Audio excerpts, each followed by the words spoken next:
Hello, welcome to Lions Lair 2009. Back again after last year's mauling. Today we've got 11 fresh ideas on the menu for our hungry and sometimes brutal lions. After a long and distinguished career in the health service, Jill Morgan is now Permanent Secretary for the Welsh Assembly. She brings the same ambition and enthusiasm to Wales as she did to patient care. Robin Tighe is at the top of one of the largest professional services firms in the world, Ernst & Young. His business brain informs global enterprise and some of the most challenging governmental programmes. Helen Ghosh is Permanent Secretary at DEFRA. Her exceptionally strong policy reputation is matched with a no-nonsense track record of driving improvement and effectiveness. Lynn Homer is the Chief Executive of the UK Borders Agency. She's known for nurturing staff and instilling a can-do culture. She was named Public Servant of the Year for her leadership ability. Peter Jones is not only a famous TV dragon and highly successful entrepreneur, he's also the founder of a National Enterprise Academy and joins us for the second year in the Lair. You're missing something. If you'd come into the Dragon's Den and pitch this idea, I'd think you're an absolute bloody lunatic. So who's going to get chewed and who's going to turn our lions into tame pussycats? Let's find out.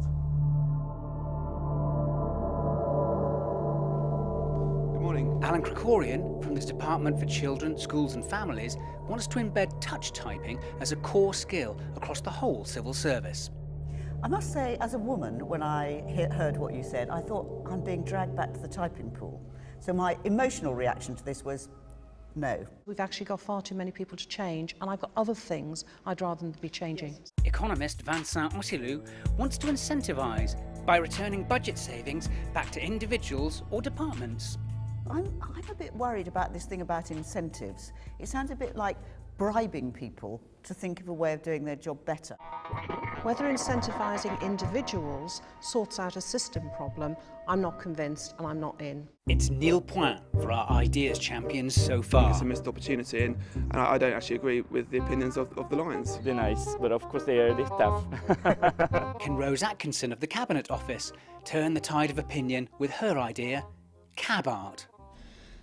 Cab art is a simple idea requiring a very small amount of funding, and its aim is to demonstrate pride in our staff and their talents, recognise that the department values the whole person and not just who we are at work. We do this by displaying artwork around our buildings which have been created by our own staff. The department is seen to be a caring department, confidence is boosted, and the pride of seeing their own work exhibited is exhilarating. I'm in a department and everybody else is getting a lot of recognition because their art is the favourites of the month. I'd feel really left out of the team and not in that in crowd, so I would say, controversially, that you'll alienate people. I don't agree with you. Why don't you? Art has a regular place in all of our buildings. I'm agreeing that art's fantastic, it's brilliant. What I'm saying is the way that your pitch came across was you were selling it on the basis of a team-building, motivational situation. I think that's demotivational for somebody that literally has got the skills of a nit when it comes to painting a picture. That's you, presumably. That's me. That's Okay. You. Yeah. With Rose painted into a corner by Peter Jones, it's up to Dame Jill Morgan to step in. One of the things I'm interested in Wales is how do I build into the organisation a sense of belonging to the organisation, and I'd really like you to come and help us do this in Wales because I commission you to come and do some work with us. Very happy to do that. Robin Tighe also is an art lover. In Ernst & Young, we have a great passion for modern art. All of our meeting rooms throughout our entire building all have art pieces in them. We put a lot of time into that. We think it makes a big difference in the workplace. So I think it's a terrific idea. Slightly with Peter in thinking, if we just say, you know, if you're arty and good at your job, you're even better, it leaves quite a lot of people out. I'll put my name to it, and in the health service, places with good and effective art, patients get better quicker. This is something bigger as an idea than just to do with a few paintings commissioned from staff. I'm in, but I hope there's not much work to do on it. I'm in. I'm as a third supporter, I think. Terrific idea. I'm looking for something that is going to make a big difference to the civil service. So things like last year's civil pages. For me, hanging a picture on a wall ain't it. Did they go for it or not? I got 3 definites and one that I'm not sure whether she was a she was in or not. So 3.5, 4, I'm not sure. You can appreciate art if you're not an artist. It's not the appreciating of it, it's that only some can contribute. I don't agree with Peter because I think this could be a big idea. Rose divides the lions and retreats intact. But how will communications manager Chris Foster fare with his idea to put parliamentary questions online? The main attributes of PQ Online would be pre-populated templates and functions, which allow for a secure audit trail. It would have direct links to Dodd Online, ParliNet and Hansard. It would have a tracking system, so you would identify who at any stage in the process is the owner of that PQ and at what stage they're at. But I think it needs to be implemented as soon as possible, and I would appreciate your support. Is it mostly about saving money, or is it about better quality answers? Or do you think it can do both? I think you can do both. I like the idea of joining up questions that were all asked. I'm much less keen on the idea of changing all our other systems for the questions that are just for us. Peter Jones has been thinking it over and points Chris in the direction of a bigger idea. If you came and said, look, I've got an idea to give MPs more knowledge or give them an understanding of what's going on, and I'm going to set up civilgoogle.com, kind of get it. Yeah. But you didn't say that. In the germ of what Chris presented to us was the idea of reusability. We've added something to that, which is don't wait, in a way, to be asked the question, you know, kind of have frequently asked questions up there. The mood of the moment is more transparency around Parliament. So on that basis, I'm in and I'm happy to help you to develop a concept. I like it only if we can incorporate Ask Civil or Ask Service as a search engine in the existing Civil Service Central website. Okay. Call it Ask Gus. I do work in comms and I do deal with PQs, so you know, it is something that you pick up in your day-to-day job. Chris comes with one idea and goes away with a better one. With our lions in such a generous mood, how can Graham Clark, the Defence Science and Technology Laboratory, fail to win support for his Ideas Forum? By gathering together a blend of staff, biologists, chemists, physicists, in a room to tackle some of our customers' most important problems, we could create an environment that was both innovating and could be innovative. What does it cost? Well, probably not as much as you think. Is your idea basically to get people together to share ideas? And generate them, yeah. What's the product? Does it cost anything at all? I don't understand what I'm buying. To pay What for are the you coffee and selling the us? biscuits. I can't quite see why you need an ideas forum as opposed to just a more open-minded attitude to where solutions can come from. You're missing something. This isn't a debate about whether this is a good idea in DSTL. This is a debate about whether this should be rolled out. But I'm looking for evidence. But I'm looking for evidence to support that. So give us one of the good ideas. Well, what are you rolling out? This is something that I think happens most days. You will find, actually, this is not an innovative, new, outstanding idea. I think it's a great idea in DSTL. It's obviously working really well. I don't see it rolling out. I don't think we missed anything there, though, did we? What we're looking for is things which we can roll out are new, innovative in the norm. This isn't new and innovative. Wake up and smell the coffee. I think that's harsh. An ideas forum. The claws are out and the teeth are showing. To survive the lair, Leslie Glenn and Derek Myatt will have to make a quick impression. We're here today to talk about the system that we have developed for the recycling of stationery at DE Sutton Coldfield. Spare stationery at Defence Estates isn't thrown away, it's put on an internet notice board and offered to other people.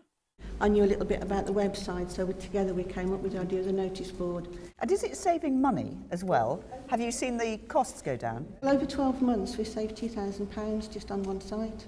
I've got to ask why we've over-ordered the wrong things in the first place, and there's no one controlling the purchasing in the organisation. Anybody can buy anything they want. I don't think you can condemn somebody for over-ordering an extra toner and a few reams of paper and a couple of pens. As a concept, I really, really like it. It's a breakthrough in the lair, with Leslie and Derek's idea finding favour. The civil service has a major issue, and the major issue necessarily isn't the people. It isn't really necessarily the infrastructure. What it is a portal centrally across the whole group that's very, very disparate. And it's, for me, I think these sort of concepts could be quite groundbreaking.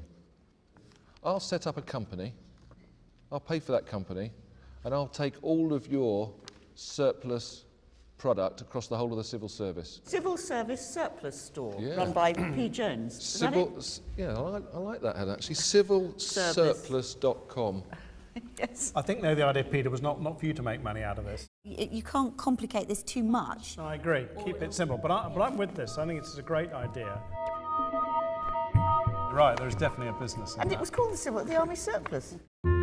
As Peter Jones stocks up on toner and paper, some of our ideas champions find time to reflect. I would say there's a few tune marks about my person at the moment. I was going down the stairs, my knees started trembling. Who was the worst? Peter was pretty grim. Harvey Leonard of the Government Car and Dispatch Agency descends into the arena with an idea to save the world. His emission mission is a web-based Ready Reckoner that calculates your personal daily carbon footprint. People can actually quantify the savings that they're making, see those savings accumulate, something that they can visualise. You have Weight Watchers that have monthly sort of weigh-ins. Why don't we have a monthly weigh-in? It's a carbon-controlled diet. You'll have all your totals that have added up over the week or the month or whatever it is. I think a personal scorecard makes people feel there's something they personally can do. Exactly. And that's why I like the idea. Helen is quick to pounce, then turns her attention to fellow lion Robin Tighe. Doesn't Ernst & Young have a system which clocks up your carbon emissions by travel? DEFRA has one of those, so someone in your system should know. Not by how person. Are you going to give me something new that I don't know about to do, or are you just going to help me record the things I know? But the beauty of it is that because it's a collaborative thing, that people will help People each tell other. each other, okay. And they can have those ideas. Have you looked at, if you were going to do this in a systematic way as an individual, how much time per day it would take me to engage with that? It's as much as or as little as you want. I think mission's a great phrase. I think the concept, though, I'm on balance out, feels too much like an overhead with too little benefit for me. Robin Tighe remains unimpressed, and so apparently does Peter Jones.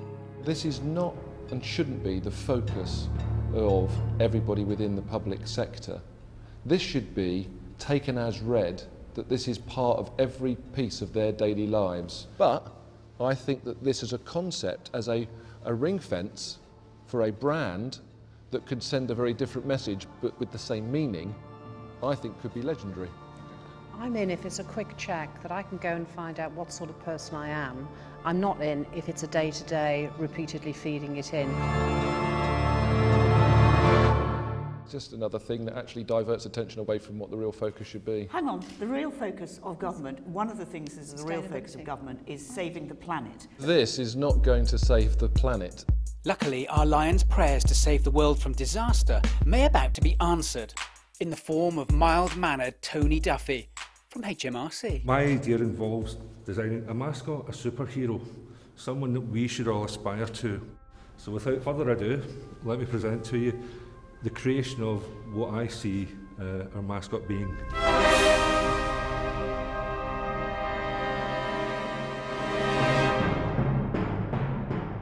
Our hero has, although it's big blue boots, they're fantastic, it's the boots of firm understanding. We also have the gauntlets of correction.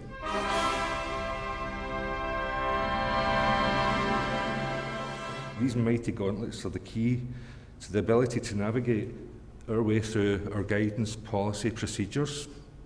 We then move on to the helmet of awareness. Again, a very, very important part of the uniform. Tony? Yes. I love Batman and... We can just imagine. You can imagine me. I mean, there have been occasions known where I have put that suit on and looked in the mirror. I think we're all too good in the civil service at talking about things in words. You know, we've got our civil service code and our values and all those sorts of things. That brings it to life. If you come into Dragon's Den and pitch this idea, I'd think you're an absolute bloody lunatic. But because you've pitched it in the forum of what this is all about, this forum is about finding ways to enhance and make the civil service better. And anything like this that has a sort of a meaning and could work. Tony's idea may be left field, but it has the Lions interested and wanting more. I'm not convinced about the superhero necessarily, but your meaning and message of what you're trying to do, I actually quite like. Do you see this as an idea that every department goes away and develops their own? It would be good to have people sitting around in a forum and actually discussing how they see the superhero or the design or the actual costume and adorning that costume. Tony, I'm going to tell you exactly where I am straight away. I'm in, and I'll tell you why I'm in.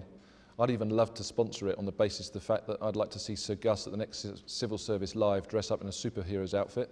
Is this an icon that's us, or is it an icon which is actually transferable to a broader, more diverse, and I hate to say, people around the table, younger generation? And I kind of want everyone to be a superhero now, to be able to see themselves. Now, if you did that, you can deal with the fact some are young, some are old, some are women, some are black. If you were a superhero, what would you be? Let me close my eyes and imagine. I'm Mrs. Incredible, aren't I? Getting into the tights again when they're a bit too tight. But I still want to save the world, and I think that's what civil servants do. They want to save the world. What would you be, Helen? I think I'm very much with Lynn, something that covered up quite a lot. I'm in. Yep, and I'm in too. We'd all vote for this if it gets Gus in a costume at Civil Service Live. It's a communication tool that to get people thinking about culture. I think Gus dressing up, I think abseiling him from the roof or something, I think that's what we need. I do, I think it's good. I'm still trying to get Helen to give us an answer. What would you look like? Would you wear a mask? What sort of outfit would you wear? Oh, I'd be Catwoman. Actually, I'd be Catwoman. As part of their ceaseless quest for a civil super service, the Lions are about to meet two heroes from Companies House. I'm Tom Smith. I'm the Director of Operations and Customer Service. Ryan Davis is one of my operational team leaders, team of 12 people. Basically, over the past couple of years, we've transformed our main operational processes. We've done it by borrowing some techniques basically from manufacturing, from world-class manufacturing. The results have been absolutely brilliant. Productivity's gone way up. It used to take us 10 days to get a piece of paper from receipt to being on the register. It now takes us 2 to 3. Staff morale has gone through the roof. It's been absolutely brilliant. It's about... I heard this great thing about you've got a great idea, you've made a major difference, staff morale's gone up, but I haven't got a clue what it is. The idea was that we brought staff together, working across their teams. What your idea today is actually to meet people within your team? The process that we've kicked off is this thing called Masterclass.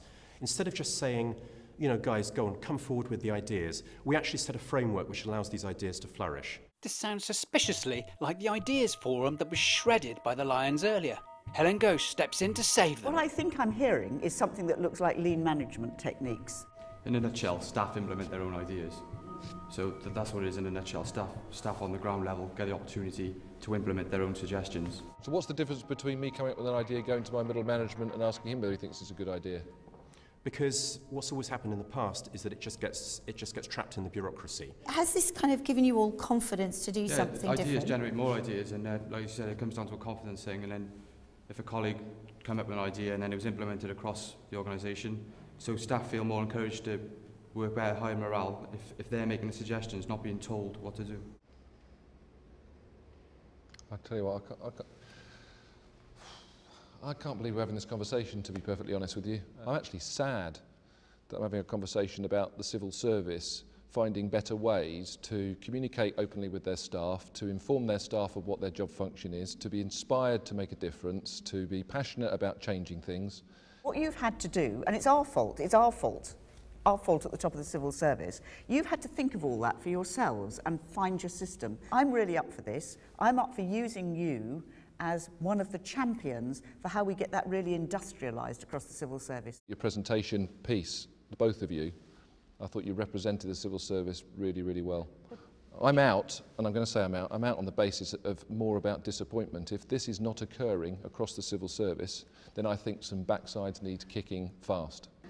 I'm with you, Peter. Coming in to the from the NHS and from other type of businesses, I find where we are as a civil service really worrying. I'm definitely in for this. I think this is a key opportunity if we can work with you to work out how to make this normal practice in the civil service. Will pay huge dividends. Surprisingly, the tables have been turned, and it's our civil service lions who feel the heat of the lair.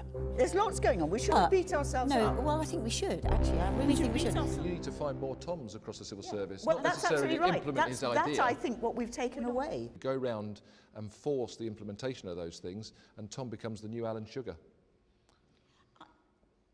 People that aren't doing it, go. So your idea is actually ask the staff how the job could be done better. Well, in essence, yeah. So you've got the backing of most of them, so it should go through in some form. I think I did. I'm not sure. They thought it was fantastic. I believe there's talk of creating a Sir Gus O'Donnell doll with buttons that you can press to motivate you. We've all got our staff suggestion schemes, but many of them produce bugger all.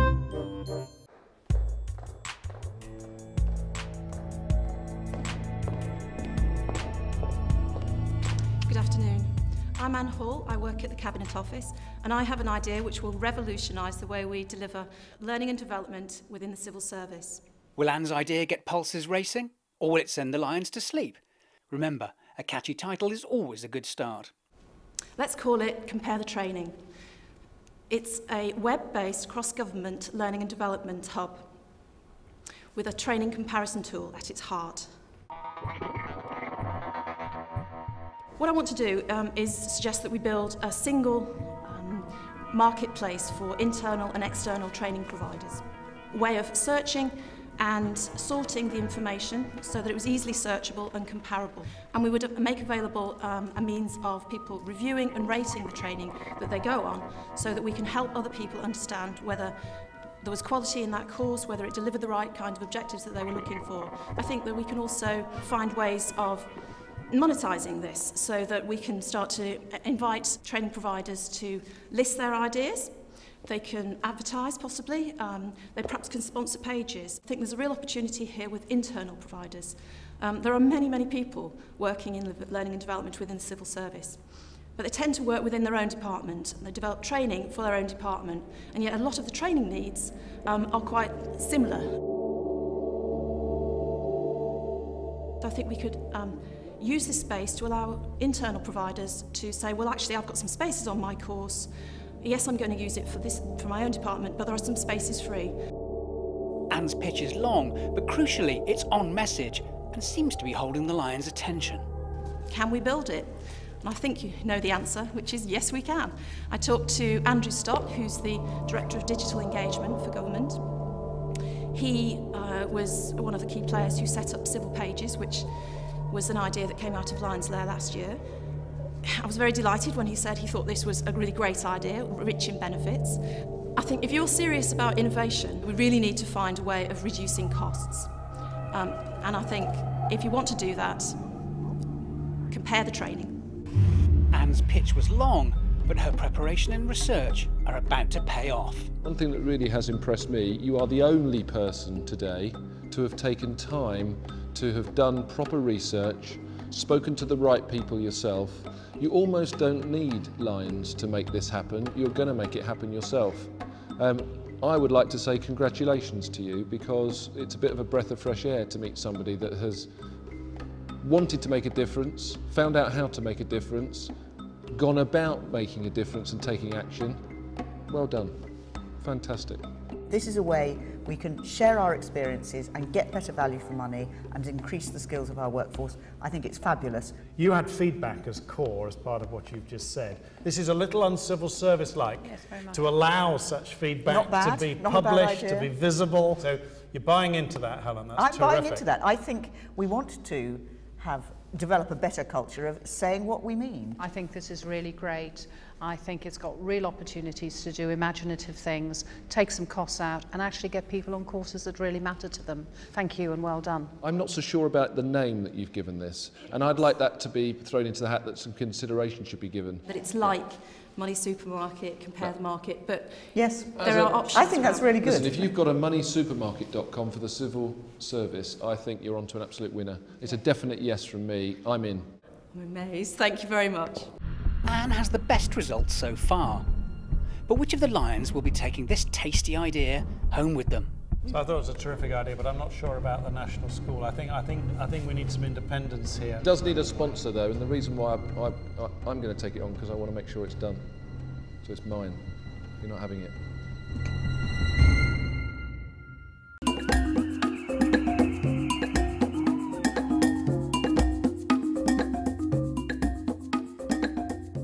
Good afternoon. My name is Paul David. I'm an Assistant Director in the UK Border Agency. And this is my colleague. I'm Ravi Chand. I head up the Equality and Diversity Directorate at the Home Office. Paul and Ravi aren't leaving anything to chance. They've prepared a polished video presentation to accompany their pitch. We recognise we're not employing very many young people. Actually, the trend has been that we're employing less 16 to 24-year-olds than ever before. We also recognise there are some groups that are the most disadvantaged. So we want to focus on how we can target them. Suits, ties. Boring. Boring middle-aged people in ties. But the big idea that we're suggesting is that we have an engagement program with 14 to 19-year-olds in schools and link it as part of the citizenship agenda. Get a team of civil servants together and to work with teachers and to look at perhaps one of the things is like to have a home office champion within schools, a person who can look at championing the cause of the civil service as such. We know we've got opportunities. We know there are young people out there who need jobs. You know, we feel we can with your support and with your backing. Thank you. It's a brave pair who call the Lions boring. Slick presentation or not, Ravi and Paul can't quite be sure of the reaction. And obviously listening to that about being old and boring and then looking to my right, I kind of relate to some perhaps where the kids are coming from. But it's only because he hasn't got a mirror. Yes. Reaching out is really what your message is. I think that you couldn't have picked two better words. Let's wise up, let's get these kids involved, let's employ a younger creed to replace the oldies here. And I'm in. It's a great start, and it looks like their gamble to make a video presentation is about to pay off. Those words were sharp and they were painful because they were true. I'm in. I mean, I just know what the network does anyway, and your track record gives me total confidence you can deliver this. What actually is the measure of success here? The big success factor here is, are we getting the end goal? Are we reducing the gap? That's the measure then. That's the measure. More children from these backgrounds into our jobs. I read in your notes that part of your thinking was to draw people in and do some work shadowing and try and give them that exposure. I think that makes a huge difference. So that's a key part of what you're doing. I would call this actually break in. It's got an edge to it. I think Helen should champion it. Because Helen is the one that clearly is, when you get to know her, not boring. Because I think people would want and respond to her well. I'm honoured that you should think that. I would be delighted to champion it. So I'm definitely in on that basis. Well done. And I'm only 21, you know that. Congratulations, you've got all 5 Lions saying yes, and there's only 2 of you today that's done that, and you're one of them, so well done. It's been a gruelling day in the lair, with some heavy testing of ideas and innovation that saw sparkling success. They were just all talking between themselves, saying yes, yes, yes. You were expecting the word. It was lovely, actually. And catastrophic failure. I feel like I've gone back to the 1800s. Or the start of the civil service. So some fur was flying, some claws were shown, and there was some snarling of teeth, but overall our candidates did very, very well. In fact, 2 sets got the backing of all 5 Lions, so perhaps you'll see their ideas coming to an office somewhere near you very soon. Until the next time, goodbye. I think in the morning we got quite a lot of ideas. It really does give you an insight into some of the barriers in the civil service. More small-scale trials after more proper research. Personally, I think 1 or 2 of them, they've gone up a level for one main reason for me, and that is the level of research and the background that they've done. The message is that we don't do enough to join up the various bits of innovation that are going on across the civil service, the public sector. Good grief, civil service moving forward, what a thought.